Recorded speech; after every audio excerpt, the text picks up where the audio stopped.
Mountain rose petals, falling, falling, falling now. Waterfall music. Basho. Welcome everybody to another episode of Thought Process. I'm here with a special guest today, a good friend of mine. He's a very talented artist, entrepreneur, and life coach, Mr. Tony Rodriguez. How's it going, Tony? Going pretty well, man. It's going very well, actually.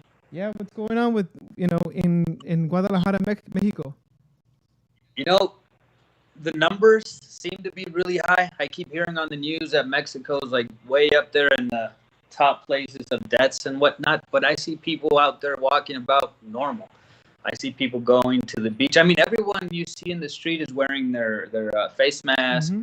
Every business reopened about, what was it, July? I think July is when we were able to reopen. So you go out there and you see the streets normal. But if you look at the news, if you watch the news, they say it's really bad. So I don't know how bad it is, because at least where I'm at, people seem normal. I mean, they do take precautions, but it doesn't seem as bad as it sounds on TV. Yeah, actually today I was out and about in LA. Are you familiar with LA? Yeah. I Yeah. haven't been there in a while, but yeah. Yeah. So we went to Venice Beach I was doing a little tour guide for a friend's a special friend. And people were out and about. Some people were wearing masks, some people were not. Obviously, we were just social distancing as much as possible. But it seems that life is going on, regardless of the pandemic. So I suppose it's good news and bad news, depending on Yeah. where you look. If you watch the news, you get scared. There's a lot of stuff going on in the news that obviously will deter people from going out. But life continues. Not much we could do. Yeah, I mean, since the beginning, I try to do what I was told to do, stay home. I mean, I don't go out much. I do what I have to do, then I'm always home. I'm a kind of person that likes to be at home. Hmm. So when this whole thing started, my brother was out here, and we had our little routine, which was go to the gym, go to my shop, come back home, and then just stay home and watch Netflix pretty much, or sports, or whatever was the case. Once the whole pandemic started, the routine pretty much just went from going to the gym to no more gym, just doing workouts here at home in the roof garden, and just staying home pretty much all day.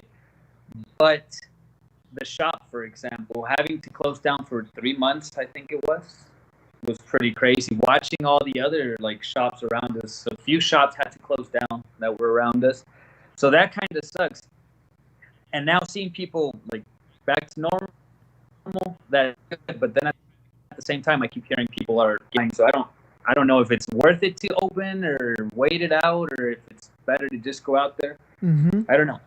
I have no idea what the best thing to do is. Yeah, I mean, it seems that there's no real solution on the horizon at the moment. So, like you said, we just have to kind of do our best to diminish the numbers, stay home. You know, Yeah, I um, think there's things that we can do. Like, I mean, yes, we have to work. Some people have to work. You have to open certain things. But if you take like the proper precautions, like wear your mask, do your social distance, probably don't go to bars right now. Don't go to places where there's going to be a lot of people. I think that kind of helps. But I don't think everyone's doing that. I see people partying. I see people going to the beaches, which is troubling. yeah, I mean, people are going to be people. That's one thing I learned about this, that it doesn't matter. People will still go to the bars if they're Yeah. able to. They'll go out there, get shit faced, and not really think about other people's safety or well being. Out here, I don't think I've seen it the way that I see, for example, out in the States. In the States, at least from what I hear from friends or from what I see on TV, people don't want to wear the mask, right? You guys have certain like amount of people that just are completely against the idea of having to wear a mask. Out Hmm. here, it's more like, all right, well, I'll wear the mask. I mean, even if I believe or don't believe, I wear the mask because it seems like the right thing to do. I don't see anybody complaining here in that sense where like you fight over it, because I'm seeing on Facebook at least videos pretty much every day of people fighting over having to wear a mask, which I find crazy. I don't understand how hard. I mean, yeah, some people might have a good reason not to wear a mask, but I just don't. I don't see it. To stay home. If you don't want to wear a mask, stay home. Don't go to these public places. Right. And I think it's one of those it's difficult because on one hand, like you said, it's common sense, to look out for other people's well-being, and it's just logical, common Right. sense to do it. But on the other hand, when you have people, it's one of those things when you have people telling you what you can and can't do, then I Yeah. feel like people feel like they're infringing on their rights. And so, I don't know what the answer is, but what I do see is, also, I mean, I honestly don't know, but if people if we just opened up, people Right. have the choice to go to public spaces, to go shopping, to go all these places, or they have the choice to stay home. And in the Exactly. same sense, I think the mask falls on the same line. And I had a buddy who brought up a good point a couple months ago when this first started. He said that we need these people who are against it because they are the check and balances on certain things. They prevent the slippery slope, even if it's a good idea or not. Right. So I mean, I understand how they're always. I mean, it's difficult for everyone to agree. We will never agree on everything because people are just so different in general, and mhm, sides completely. They're completely from side to side, right? But there's certain things where you kind of go, all right, well, it's okay if I kind of give in to this because I mean, it's like you said, common sense. I understand, like, for example, gun rights. Yeah, gun rights, it's a little more difficult, and that's way completely different because oh, well, if you put gun control, that's infringing in my gun rights. Now, with this whole mask thing, it's like you said, trying to control people. Well, it's not like control, right? It's just do it to protect others, to protect yourself. It's not like you have to go out there wearing a number on your right, or wearing a chip. It's just you put on a mask if you're going to go into a public store. If you don't want to do it, fine. Order online. You have that option. You hmm have no business going to the store if you don't want to expose yourself or if you don't. And now, if you have the right not to wear the mask, then I'm sure that place has the right not to provide service to you. right, right, Just like they do, they have no shirts, no service. Okay, well, no mask, no service. That's up to them. That's their right as a business. It's not prejudice based on color. It's not prejudice based on sexual preference or whatever it is. It's based on you don't have this, you can't come in. You don't have your shirt, you don't have shoes, you don't have a mask, you can't come in. Order online, go somewhere else. But people know this, go and fight about it, and then it just, I don't, I mean, we're running out of common sense in the States, man. it looks that way, man, and it's crazy because at the same time you see so many different issues that to me seem like, well, I mean, if you're a good person, you would side with this side, but it's not really about if you're good or bad because each side has their valid points, and I mean, it's a never-ending thing. But for example, the whole Black Lives Matter thing, taking a knee during the anthem, that to me, I mean, it's not hurting anyone. And one side could argue about, well, it's disrespecting this, it's against this. Okay. At the same time, you're fighting something so stupid like the mask. So you find it ridiculous for minorities to protest their whatever they're protesting over with taking a knee. Yet you're out there protesting over having to wear a mask. Right. So it's like, come on now, your side is picking. It's completely falling apart when And you. and you know what I think it is? It's exactly that. It's picking a side, and that's where the common sense is being lost. And I think it was never so bad because I mean I remember going back a few years or even decades, people disagreed. You were either a Democrat or a Republican, but I don't remember ever having to like lose friends over it. You know, like Mm-hmm. I don't remember friends saying, you know what, I'm not going to talk to you if you feel this way, Right. because it was never that divided. I think now all of a sudden, left and right, you have to stop talking to certain people because they're just being like not. I mean, I don't mind people's opinions. I know and talk to so many different kind of people that I understand and respect everyone's choice. But when you just see them attack you because of something, not so long ago, well, when was the Las Vegas shooting? Do you remember? What was that? Las Vegas, it must have 2 years ago? been a few years ago, yeah. I think it maybe like 2 years ago. I had on Instagram, I made a painting, and in this painting, it was a gun with the flower coming out of this gun. Mm-hmm. And I posted it on Instagram, and it said, "Guns are for cunts," right? Mm-hmm. And I did it on the day of that shooting. And then a friend of mine, a really good friend of mine from high school, who him and his brother were my best friends in high school. He said, "Well, you mean because of the shooting?" And I said, "Well, in general, I just don't feel everybody should own guns. I mean, I understand it's all right, and I'm okay with people having guns, just not everyone Right. having access to guns." Mm-hmm. And from there, it just went to, "Well, that's the most ignorant thing I've ever heard." And I said, "Well, it's just my opinion, man. It's not really more than just my opinion." And he said, "Well, why do you think like that?" And I said, "Because people are just not everyone is capable of controlling a deadly weapon like that. And you see it because you see so many shootings. Right. You see people that shouldn't even be near a gun, and they have easy access to them." Mm-hmm. And I said, "I'm not against guns in general. I'm just in favor of more control, making it a little bit harder for certain people to get it. I mean, just do maybe some sort of filter, a better filter, because there's so many loopholes. Just try to control it."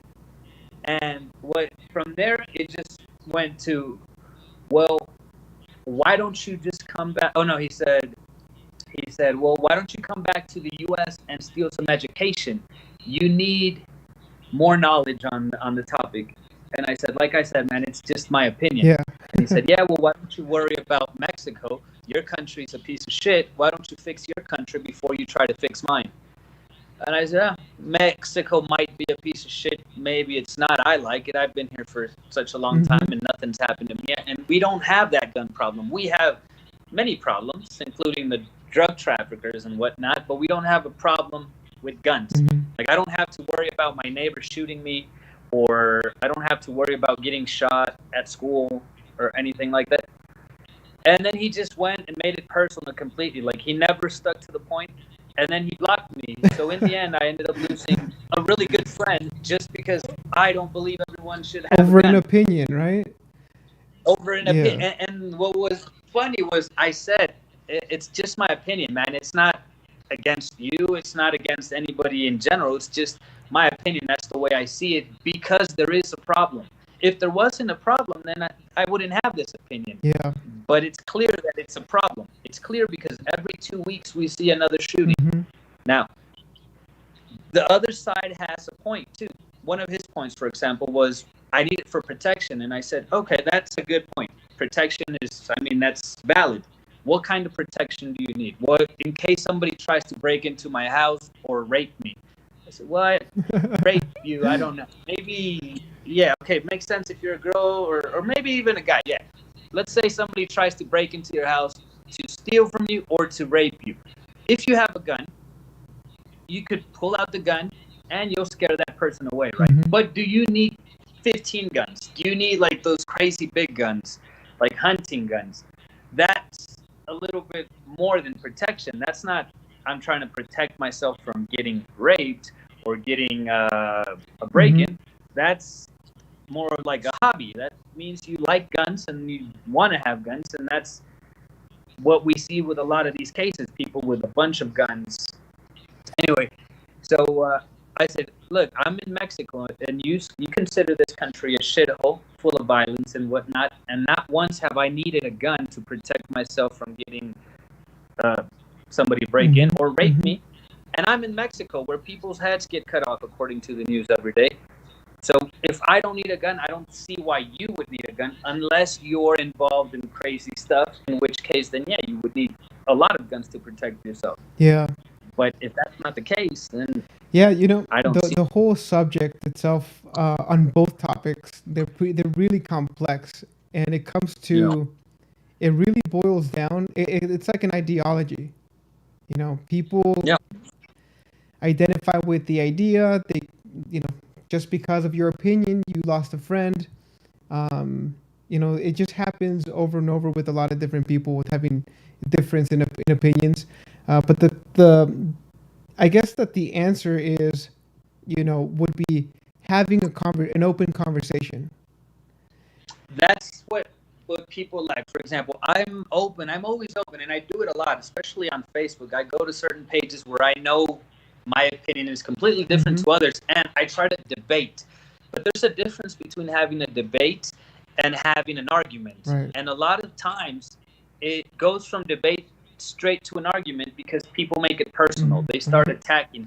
Once someone attacks, then it's no longer a debate, and there's no way to get past it. But when I do find someone who keeps it on the debate path, it's really, really good because they open my eyes on certain points that I don't see. I open their eyes on certain points. And all of our opinions are based on what we lived, seen, or at least know regarding the Right. topic. I can't, for example, I can't tell you that the Black Lives Matter movement is violent or that their protests are incorrect because I'm not black. I don't know what it feels like. I don't know how it feels, what they feel when they go out in the street. Hmm. So only they know what is a proper reaction. I can't say what they should and shouldn't do. Same goes for women with abortion rights and whatnot. I can't tell a woman how to react. A few months ago here in Mexico, we had a big feminist movement. It was a big Hmm. march, and they came out, did protest on what is it called? Well, like just murders, like unsolved murders of women, um, and just the inequality between men and women in the country and in the world in general. So they did a big protest, and they vandalized a lot of monuments and broke windows. And that, just like the movement now, Hmm. Black Hmm. Lives Matters, people started standing up and saying, that's not the way, that's not the way you do it. If you want to get heard, you have to do it peacefully. Yeah, maybe, but what they did made us notice. It got them on the news. I don't know what it feels like to be raped. I don't know what it feels like to lose a family member to one of these murders or rapes. So I don't know how I would react. Right. And I'm pretty sure if I knew firsthand, I would probably do more than just graffiti the walls. Right. I would probably go out there and try to be heard. And if I have to, I don't know how far I would go. Right. Same Right. goes with the Black Lives Matters. I don't agree with burning things down. I don't agree with certain things, but I understand and I can't say that's too much or not enough Right. because only the people that feel it know. Right. Same thing goes with the gun. I can't feel what my friend feels unless I lived in his shoes for a day or two to understand his point of view. Yeah. That's why debating works. Right. And see, the issue that I find with it's not an issue that I find, but rather what I see when it comes to these types of movements is that they're well intended, but then Yep. they're also then hijacked by people with a different agenda who Yep. will maybe they're not out there. Maybe they have no experience with why they're out there, why the other people are out there who are protesting, but they take advantage of it. Today when I was driving around in LA, I saw broken windows, graffiti everywhere, trash. Um, it had nothing to do with the movement. It was just people who saw weakness and they tried to take advantage of the city. And so Yep. it's unfortunate that people do that because now the movement is now tainted with something else, you know? But then, if we look at it that way, and that's very valid, and that's exactly what happens, a good movement can lose its credibility because of things like that. Now, if I know that's the case and I'm the government or I'm the person getting this protest against, it's that easy. I will just get some people to go out there, vandalize, and ruin the movement, and all of a sudden, the cause is lost. And that's how it's been done for ages. I've seen it done in history. I'm a big history buff. Here in Mexico, it happened many times. Whenever there was a big protest, what do? You send in. They would send in cops, military dressed as civilians to go do something to taint the movement. Why? Because it's that easy. If you go burn up some buildings, if you kill some innocent person out in the street, all of a sudden your movement went from a peaceful movement to anarchy. Your movement went to, oh, they're communists. Oh, they want chaos. That's not the way. And all of a sudden, we're no longer talking about the movement, but rather what the movement did and why it's bad. Right. So we shifted. That's a good point, man. Idea. It's a really good point because I don't know if you've been how much you've been watching the news from here, but Portland in Washington, Portland, Oregon, they had a big zone where they kicked out the police basically, and they just let everybody burn down the city. And the governor was saying, oh, it's a summer of love, and so she never did anything to stop it. She was just kind of dismissed it, and then it just became this giant thing on the news. And then Trump sent in see, that's the problem. That's the problem in any political movement or any activism, revolution, whatever. The main objective is dialogue, right? That's what we protest for. We want direct dialogue. Why? Because we are protesting for a reason. We want change. We want to be heard. There's no use in protesting just to destroy everything. That's not the objective to any protest. The protest is to be heard, to have dialogue, and to change whatever is wrong. And that doesn't work, and the other side is not going to listen, doesn't want to have dialogue, then that's when maybe a revolution comes. And that's what happened in Cuba, for example, with Castro coming into Cuba and literally just taking out the government. That would not happen in the States. Maybe it could happen like in a small city like that, but then at the same time, it kind of looks like, okay, it seems like you do it on purpose. Okay, let them destroy, take away police, so we can show them what it looks like to not have police, what it looks like to have chaos. Then that movement automatically becomes nothing, because you could see that it's worthless and everything is chaos. Do you think any other city is going to want that anymore? No, everybody's going to be like, no, you know what? I'm not for this movement anymore. I saw what they did in Portland. I think I'm okay the way it is. So automatically you kill the movement just by letting them get out of hand. Yeah, that's a good point. I've never really thought about it that way. So I don't want to get stuck on this topic, because I really want to talk to you about not just about what you do, because it's been really interesting just getting to know you over the past 5 years online. At first I met you on a Facebook, and it was funny because 5 years ago, maybe even 6 years ago, I was just at the same time with my buddy. We were just looking online. I'm like, you know what? I seem to be a late bloomer. I haven't been able to grow a beard or facial hair back then, and I was just looking on YouTube. I just happened to find you on a YouTube channel, and then you started this big movement with the Minox beard spot. Right. How long ago was that? 2015, 2016? I think, if I'm not mistaken, it was probably December when I stumbled upon Minox. It was December 31st, I think, that I started. So starting the year, that's when it started. 2014, beginning 2015, if I'm not wrong. So I was looking. I'm like, dude, how can I get this facial hair? And we stumbled upon the your Minox video, and from there, it just became this giant Facebook group that we came a part of. And why don't you tell me a little bit of how or why you even stumbled upon it yourself? I mean, having a beard maybe during high school was something that I kind of looked like I wanted. Like I said earlier, I've always been into history. I've always been into. I like reading, Hmm. and the communist Cuba. I used to always have that little thing where I wanted to look like Shay. Uh-huh. He has one of the worst beards that you can imagine, but it was a beard, and I was like, oh man, I want a revolutionary beard. But I quickly realized that that was not going to happen because there was no beard coming in, and I had a little bit of a mustache, a little bit right here, but that's it. So I kind of gave up on that.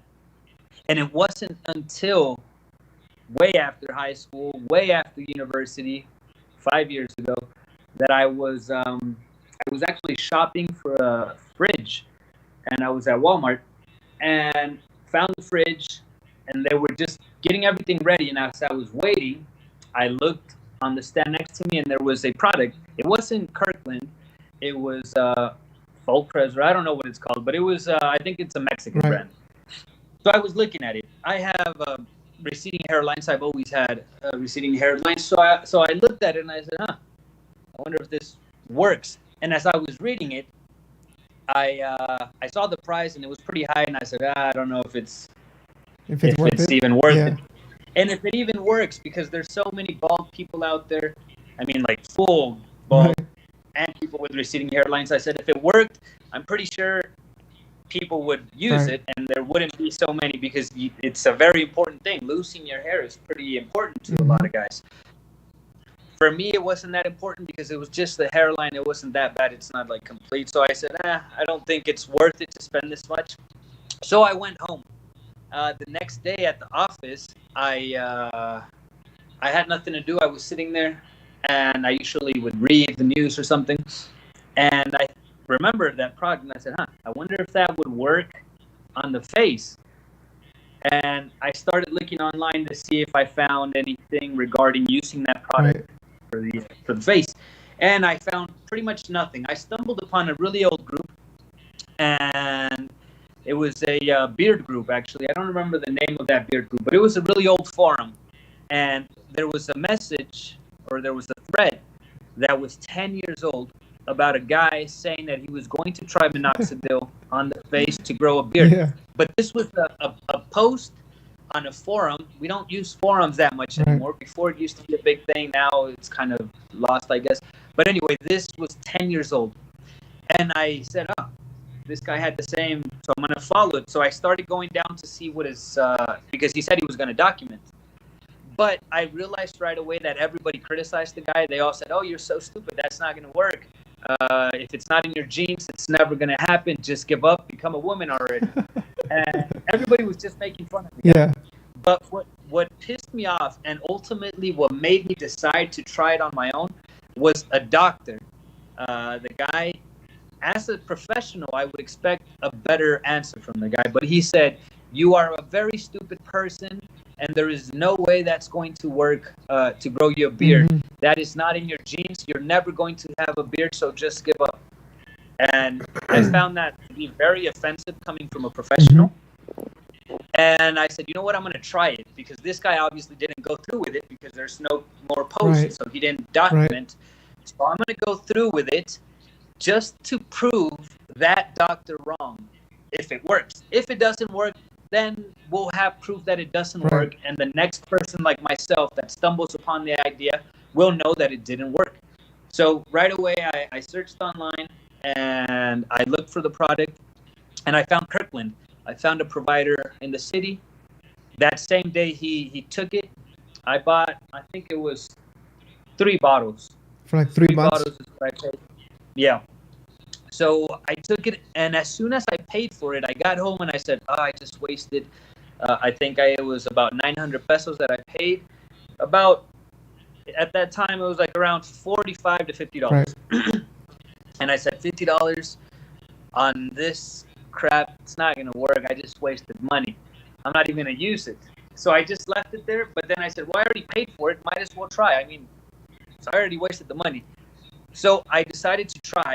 And to make sure I would go through with it, I put my phone, turned on the camera, and recorded myself. And it's from day one, all the way to the end of my journey Mm-hmm. was 12 months.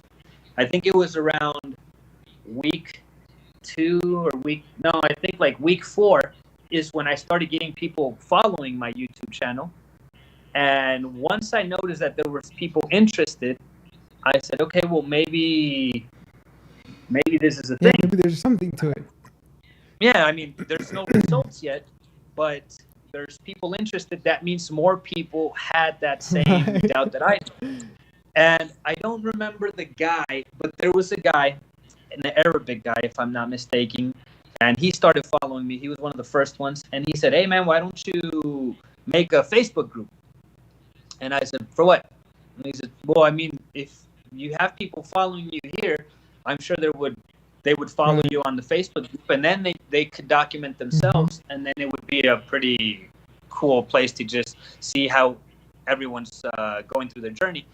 So I said, "Oh, that's a great idea, man." And I opened it, and right away it just started picking up. People just started coming in, and probably within a month or two, I already had proof that it was working. Right. So just people started pouring in. Yeah, I stumbled upon your video maybe like summer, or it must have been summer or fall of 2015. And it happened to be because my friend, or who's now my brother-in-law, he Nice. he um he started to, like, for whatever reason, we just had the same thought. And I was telling him, like, hey, you know what, I found this video and I'm gonna try it, because my brothers, they all have beards.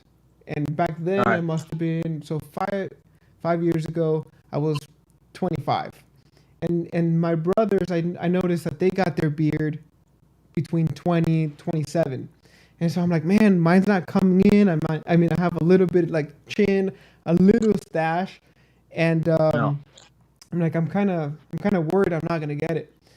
And from there, I started following you. My brother-in-law and I just started just religiously applying it, and he kept doing it. I kind of fell off the wagon. I got into like into I started a little handyman business that just took all my time, and I kind of fell off the wagon. But I actually got like a good mustache now. I have a decent. I mean, it's not a decent beard. I have, if I let it grow, it's a shabby beard. But he actually got the full on beard, man. He got the full on beard. It worked for him. He just never documented it. And it's kind of unfortunate because for him, he was like, he had nothing. He had nothing. He would always shave nothing. He had a little bit of a mustache, but that was it. Little did he know that a year later he was gonna have this actual legit full on beard. And well, now 5 years later, I was just thinking. I just happened to go back on Facebook, and I'm like, man, I gave up on that. And at that time, before this podcast, I was so motivated to kind of share my experience with the group on the Facebook group that I started live streaming. And that's Yeah. where the idea of having a podcast came. Because you asked me earlier, why is it that I started, Yeah. and what happened to my brother-in-law who was streaming with me. Well, the whole idea was to document the beard, with giving maybe Q&A for people that were new to the group. But from there, again, got busy, got married, did a whole bunch of things, and I just happened to stumble upon the Facebook group again. I see that it's still going strong. I saw the new changes. I know you addressed them on one, like a 15-minute video on the group. Is there anything that we can talk about? Is there anything that we can talk about that, or? Yeah, man, it's quite simple. I mean, I don't like to like in the video that you saw. I don't want to point out things because it's just decisions, man. It was choices that were made, and I felt it was. I mean, it's been 5 years, right? Mm-hmm. It's 5+ years, and all the original members like yourself and I weren't as active anymore. I wasn't being as active as before. Right. So it just felt like the right time for me to move on. But because I try to come back in, be active, and I would be active for 2 days, 3 Right. days, and then I'd be back off Right, for a while. right. And now, all of a sudden, now I have a reason to be back, and now I'm active again. Mhm. And it's cool because it's that initial feeling that I had in the beginning. Because in the beginning, it was answering messages all day. Like literally, I would just be on the phone, answering messages, replying to questions, posting, making videos. It was nonstop. And it was the Then same questions, I imagine, right? yeah, and it was the same questions, and it'd be on YouTube, it'd be on Facebook, inbox. It was pretty crazy, but at that time it was crazy. It was a new thing, and every single day I was into it. Then I started doing other things, and I just didn't have enough time to do it anymore. And finally, I was just completely not active at all. My YouTube channel, I stopped recording because I wasn't on a journey, so there was not really anything to document anymore. Right. In the beginning, it was fun because it was day one, and then a week later, document the results. A Mhm. week later, document the results. But after I finished, it was a full year with no journey. It was 12 months off to prove that the gains will remain. Right.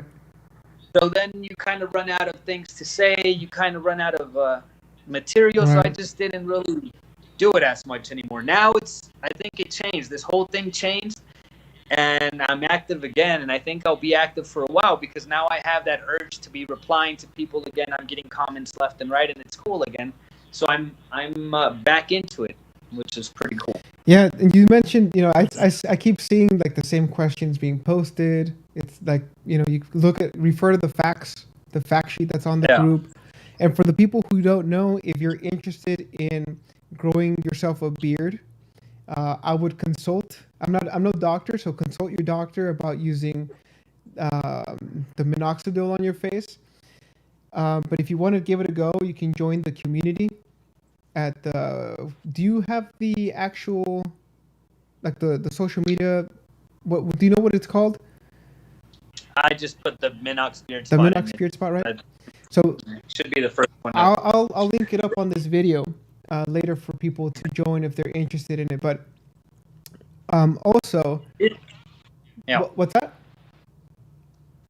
In that community, like you said, there's going to be questions that are asked a million times, but there's a reason for that, and it's because so many people join and they start their journey, and then once you finish your journey, new people come in. It's just like a big circle of new journeys coming.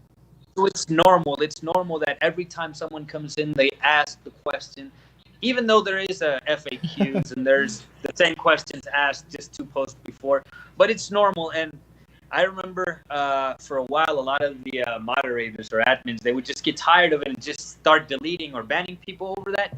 And I was always replying. I would always answer to the same questions because I said, well, if I need help, if I have a question, my first instinct is also to ask someone who's already gone through it rather than research, because research, I can do it online. I could go online and just look on Google and I'll find the answer. But it's not the same to read it on Google or wherever than to have somebody who's actively on that routine and tell you, oh, well, you know what, I did this and this is working, try this. But I could understand how people would see it repetitive and kind of annoying. Yeah, I think I agree with you. It's also the sense of community, like you going through it as a group. Sometimes, like myself, man, I'm telling you, I just kind of lost the faith back 5 years ago. So I actually bought a year supply. I'm gonna try it again and see where maybe the next conversation that we have, it's me with the beard. So we don't know. You just have to stick to it, man. Just be consistent, right? Be constant. Yeah, just look. I think the advice that I give everyone, because it's not easy. It's not an easy thing to do.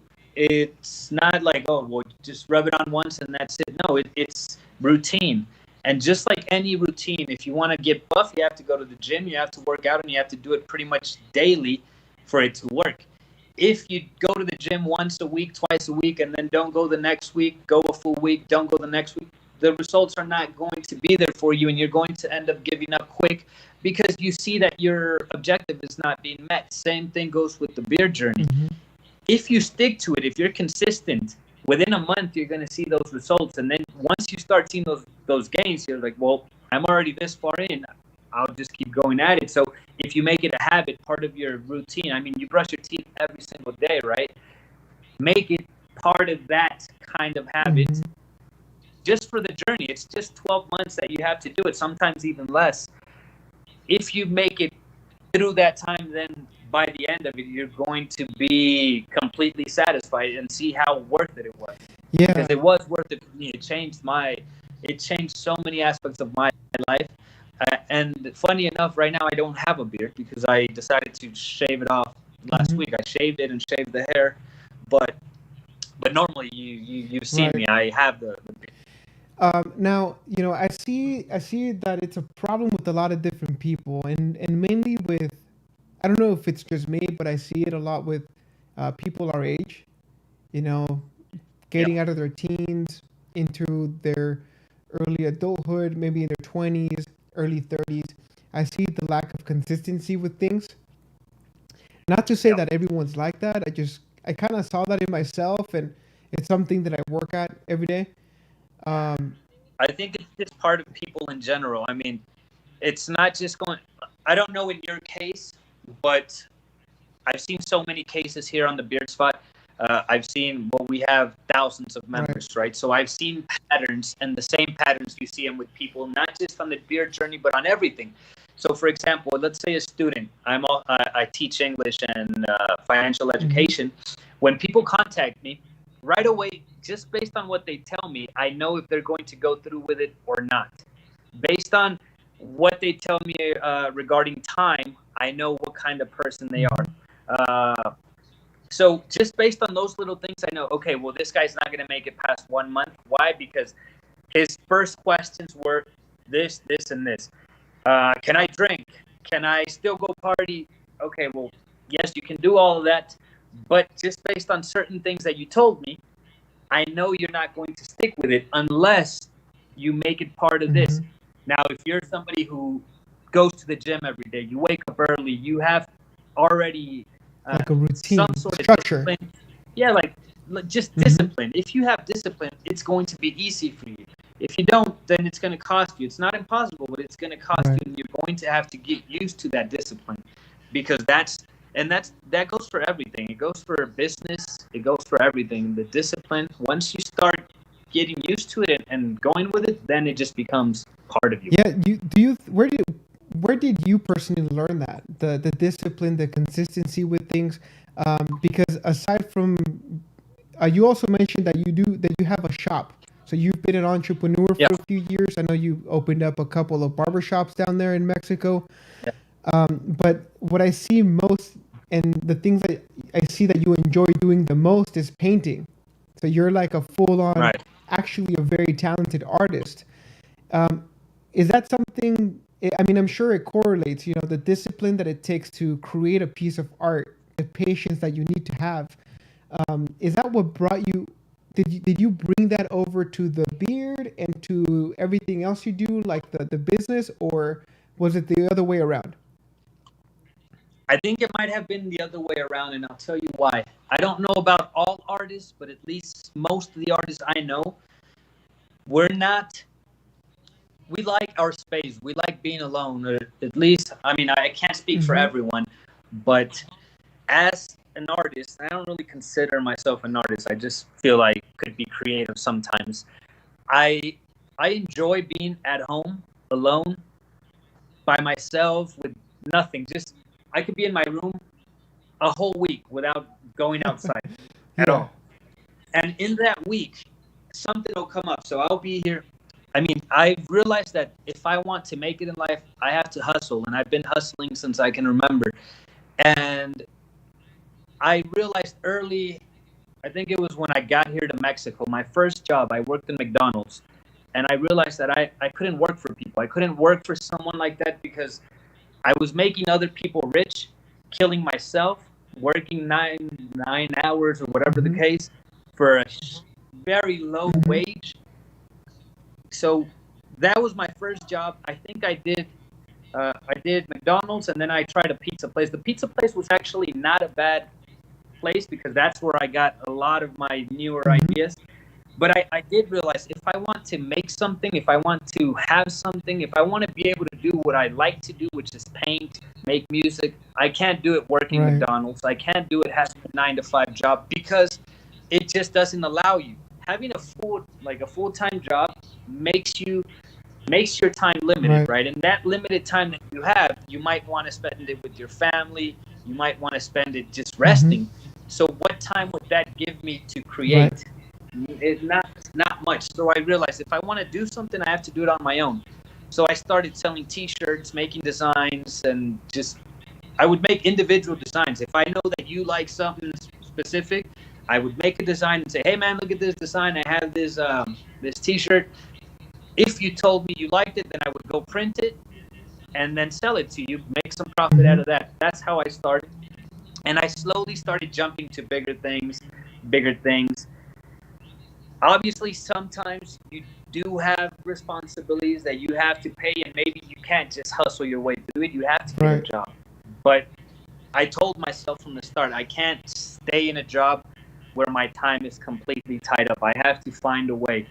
And in a few of the times throughout the years, I had to get a job to just kind of get back into shape. And then once I was in shape, all right, I have to go back, and I would throw it away. Having the opportunity to get a raise, get a supervising position, having like a secure, good Mm-hmm. job, I would throw it away. Why? Because I knew that if I kept that job, it would only hold me down Right. longer and keep me from doing what I want to do, which is ultimately owning my own Mm-hmm. business. So I would leave it, start the project, and make it work. Because I think people don't like to take that risk because it's a lot of risk to give up something, to go out there with no idea how you're going to make money for the next Mm-hmm. day. And sometimes it was tough. Sometimes it was a week, 2 weeks of just eating rice. But in the end, it paid off. And that's when you get creative. That's when you do things because you're pressured. You have to pay your bills. You have to pay, in my case, child support. You have to pay Mm-hmm. certain things. So, what am I good at? Okay, well, I can paint. I'm not an artist per se, but I can paint. And if I make a painting, I could get a couple $100 here or Right. there. So I start doing that. That brings me some money. All right, what if I teach English? People out here want to learn. Do that. That makes me Mm-hmm. some extra cash. All of a sudden, now I have two opportunities open. Now I have enough to live comfortably, start a shop, and that's I think what kept me going. But going back to the original question, which I kind of went out of, did did being an artist make me disciplined? No, no, because being an artist is me being locked in my room, not doing anything. Probably not even. I could probably go a week without even showering because I'm so focused on just Yeah. doing that. So no, there's no discipline at all as an artist. But realizing that I have to Right. hustle, Right. that I have to do more than just art, because just with art, I wasn't gonna make it. Yeah. That's what makes me okay. If I want to go out there, I have to feel good about myself. I can't go out there looking like a bum because when I get into this just staying home thing, I don't do my beard, I don't do my hair, so I look like a Mm-hmm. bum. And for a couple of periods in my life, I was literally just looking like a bum. But then I would go, okay, well, this doesn't work out. If I go out in the real world, one, I'm not going to find a date this way. Two, I'm not going to find people to invest on whatever projects or Mm-hmm. ideas I have. So that's where the discipline comes in, knowing that to do something, you also have to look good. You have to feel good. Why? Because people judge you based on how Right. you look, how you act, and what you Yeah. have, right? Even if it's not Whether really that whether you like important. it or not, that's the Yeah, I reality mean, of things. we shouldn't judge. I don't like to judge, but a lot of people do. And people with money, they're older than us, they have more experience than us, and they have a reason why they Mm-hmm. judge. And if I go out there looking like this with my hat on backwards and wearing shorts, I might not get the same attention as if I go wearing proper Right. clothes, Right. right? So to do that, to feel good about myself, I decided to get into the gym, go to the gym, start working out. That's where I started building discipline. Going to the gym, eating, starting to dress nice. That's where the discipline comes. Now, if I combine the discipline with the hustle, the art, and my hunger to make Mm-hmm. it, to Mm-hmm. create, to travel, because traveling is one of like my goals. I try to travel as much as possible. All of that is only possible if I have the discipline to go out there every day and make it happen, right? Because as an artist in my room, I could sell paintings here and there, but it's not going to get me everything entirely as Right. And also, it's important that it's what you mentioned is actually really important because um, I felt the same way. It's like a domino effect. When you start off on a positive path, or you put your right foot forward, then next thing it's another step, and it builds up, and it becomes like a yeah. little. You meet a little goal, then you go on to a bigger one, and then ultimately to something that's life changing. And again, 2015, flashback to 2015, I started going to the gym. I was i was ripped. I had put on a lot of muscle. I was trying to get the beard, and then I occupied myself with the whole starting a business. It didn't go as planned. I hit a wall. I was down for a while, and then just recently I started getting back into the groove. I mean, it took a few years. It took me a few years, Right. but now I'm starting a new business. It's going well. I'm doing this. I've been doing this podcast for over a year now, consistently streaming every week, and I hope to not to grow it and be famous, but to grow it and share these important lessons that I've learned, and bring people on like yourself who have something to share with the world. And I think it's important that you just mentioned the podcast, for example, having that and actually keeping it going, regardless of how small or how big it is, but you having the discipline to continue doing it. That right there shows that you have discipline and that you have a goal and you're going to keep at it until you reach that goal and then probably make it bigger and bigger because people, and I've seen so many, I've seen friends, I've seen students that want to do something, but within a week or two they kind of just start putting mhm, excuses and then they stop doing it, and that's when well, there's no way you're going to amount to any of those objectives that you mhm, have if you can't even keep a simple routine right, going like yeah, this. And you, yeah, something that I hear a lot from you know just people in general. When we think about the U.S., it's about the American dream. The right, American dream is to be successful in whatever field you want to be, right? Or it may mean a different thing to many different people, but generally speaking, it's to be successful. And when people think about success, they think about being at the top, but they never think about right. what it takes to be at the top. And usually, the top means that you have to climb a very steep hill. And once you start climbing that hill, you realize, wow, this is a lot of work. It's not worth my It's not time to easy. do that. So they fall off easy. It's not easy.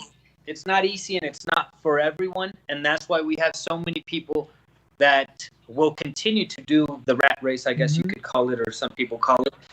And it's okay. It's not bad. And we need people to actually do all the jobs that we have out there. Because if everybody decided to become a businessman and everybody decided to start their own business, then all of a sudden we would lack employees, right? We would lack people to do Right. those things.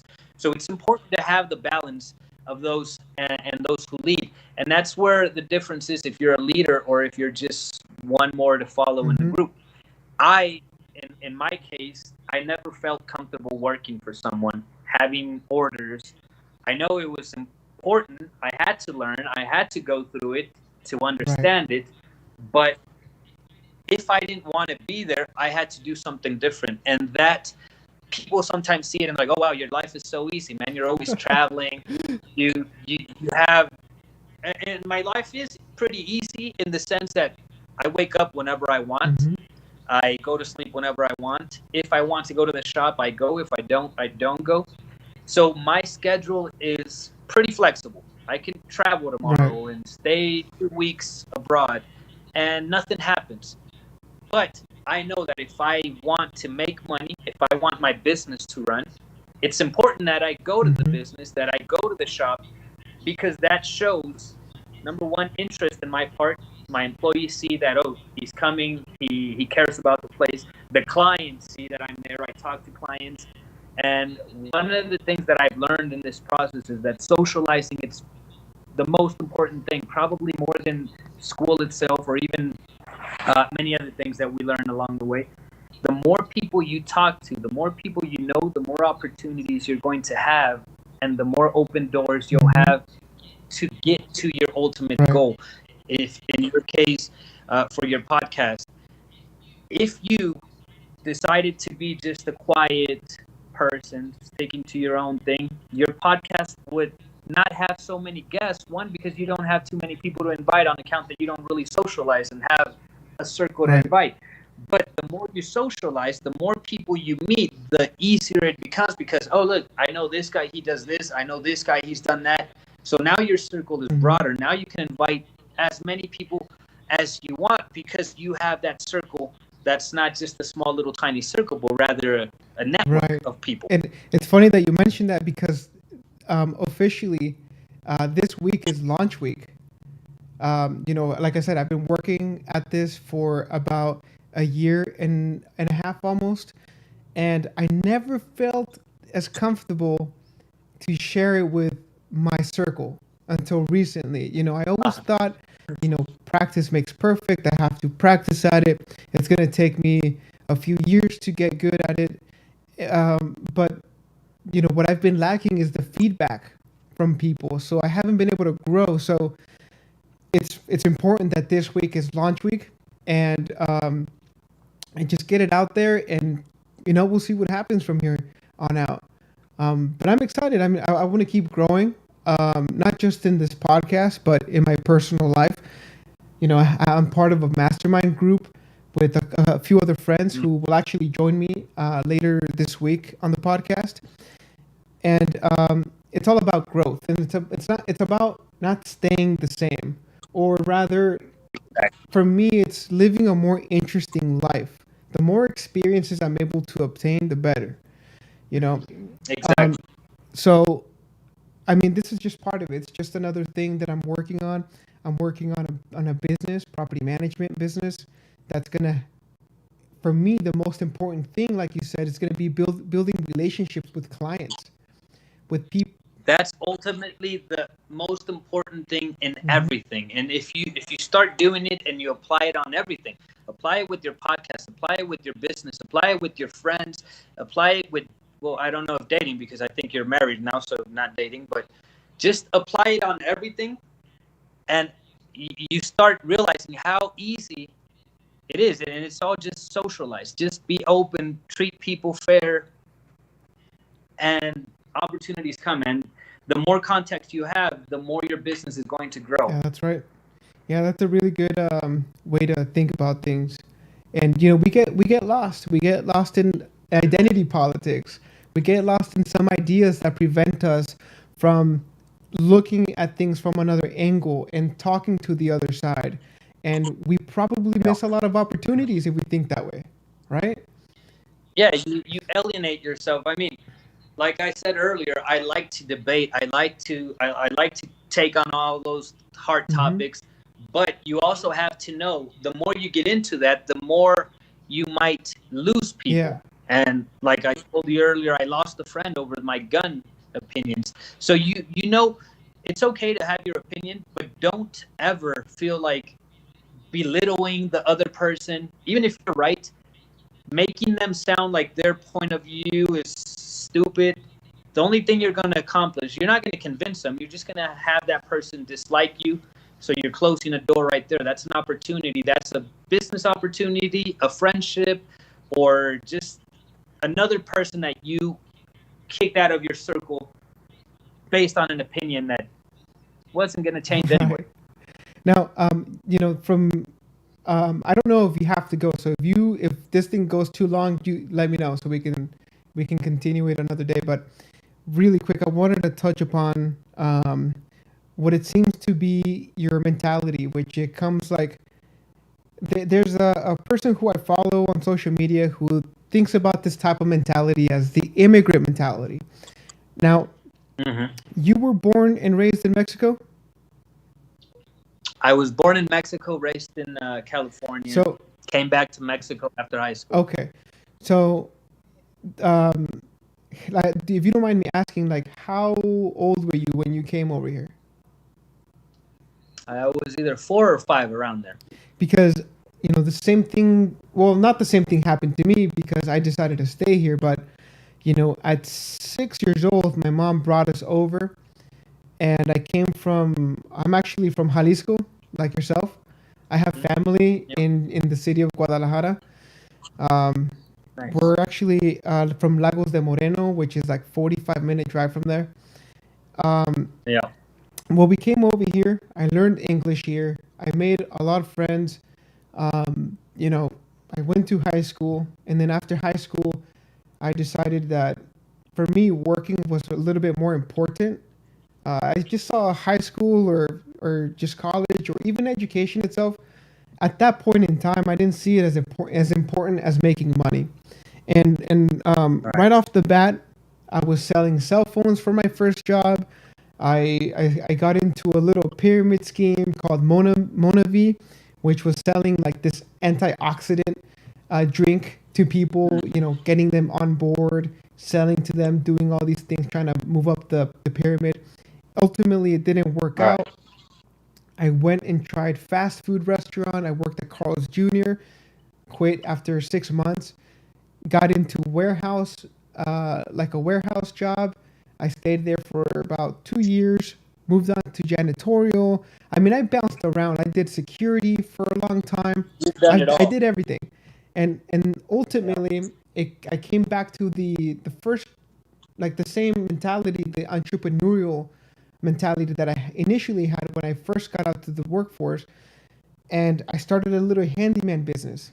And it just didn't work out, it was with family. So we had a lot of butting heads.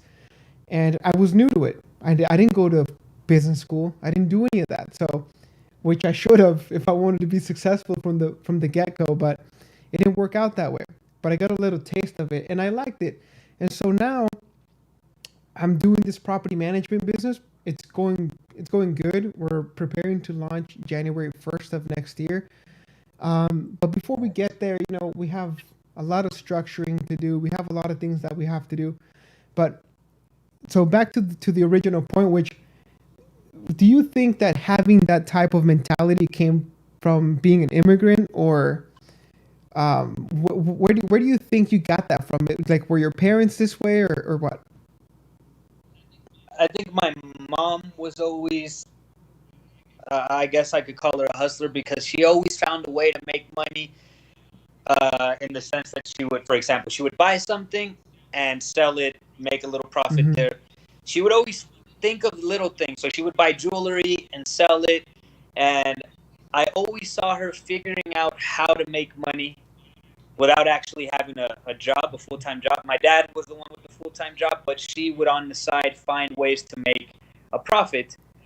I'm very, very thankful with my parents in the sense that I was from the beginning raised to be an honest person. So I know how easy it is to just deviate yourself and go through the bad or the easy routes. And that was never something that we were taught. My mom always did things. I called it hustling because it's flipping. So it's, you get some jewelry, you sell it. You get some clothes, you sell it. It's not like something bad. It's not nothing negative. Being out here in Mexico, for example, there's so many opportunities to do illegal things, and just based on how I was raised, I can't do any of that. I rather struggle and go through the harder route the way that my mom taught me, because she did it the right way. So in a sense, yeah, maybe it's an immigrant mentality because that was her way of making money in a country that wasn't her own. That was her way of within her circle buying things, selling things, and she found a way to do it that way, and it's always worked for her. That's always worked for her. So that kind of opened my eyes in that idea.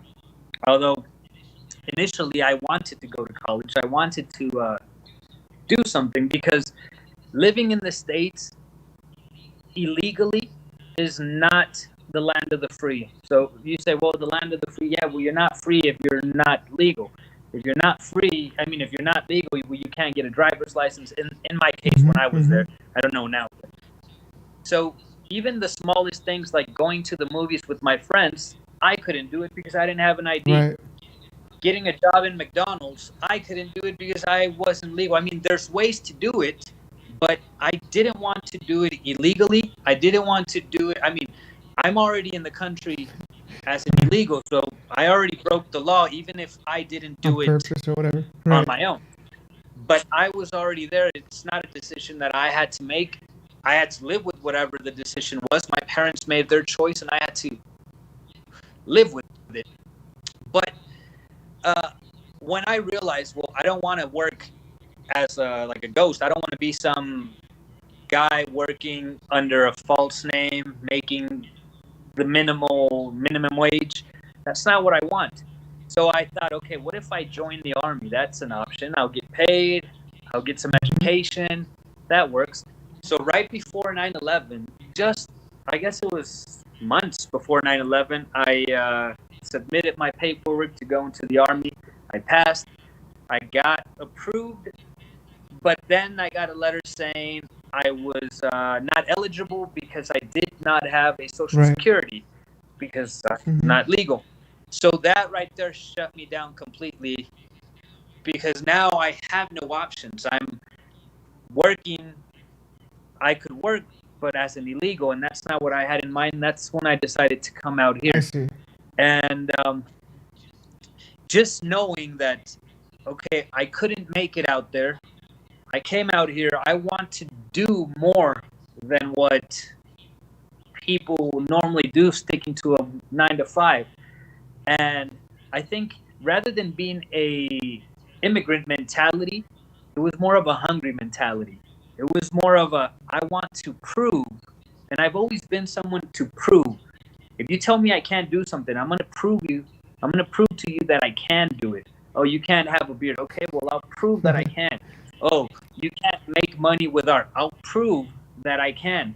I do online tutoring English. When I first got to the U.S., I struggled because I didn't Right. know the language, and it took a while to get into it. Uh, I still remember, and it's very clear when I was in. It was middle. No, it was fifth grade. Yeah, I was in fifth grade, and the teacher told me. Uh, no, it wasn't fifth grade. Fifth grade was when I got my first A. It was like in third grade, and we were doing a letter. It was writing a letter to the Yeah. president, right? I think it was Bush at the time, or Yeah. I don't recall. It was writing a letter to the president, and the teacher came up to me and said, "Oh no, no, not you. You don't know how to write anyway." So she took away my letter, and she said I couldn't do it. That stuck in my mind. And then later, I think it was in fourth, they took me out of my regular English class and put me in The like a ESL. lower level Yeah. one. Yeah. And that's when I got angry and I said, well, I'm going to prove Hmm. that I can do it, and I can do it just as well or even better than most of these people. Now I tutor people, and I tutor even friends from back in high school. I have to help them with writing certain papers. I have to help them with. So every time someone said, oh, you can't do this because you're this. Oh, you can't. Okay.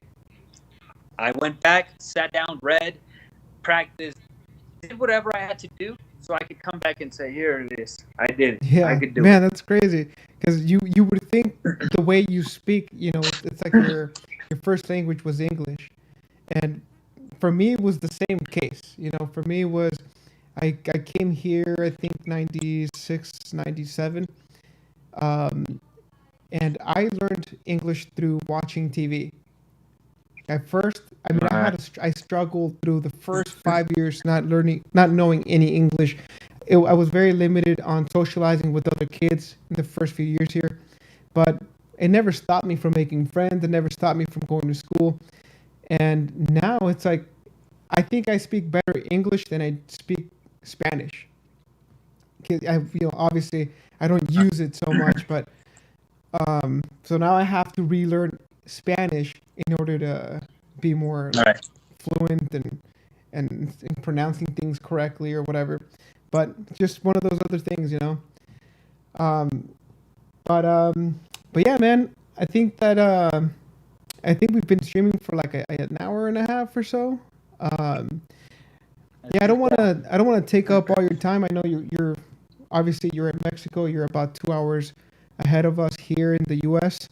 Um, but I do want to thank you for coming onto the podcast. I would love to have you back in the future. I'm telling you, now that I'm motivated, I'm gonna try this whole minoxidil journey once more and see what happens in a few months, and maybe we can do like an update. We can catch up again. Yeah, man. Just once you start it, just be consistent. Just put your camera, take a picture, or do a video, even if it's just for you, even if that video is just for your personal use. But just document it so you could see and look at your progress and say, well, it Mhm. is working. And that'll keep you motivated so you continue. So you continue Yeah, to that's go with right, it. man.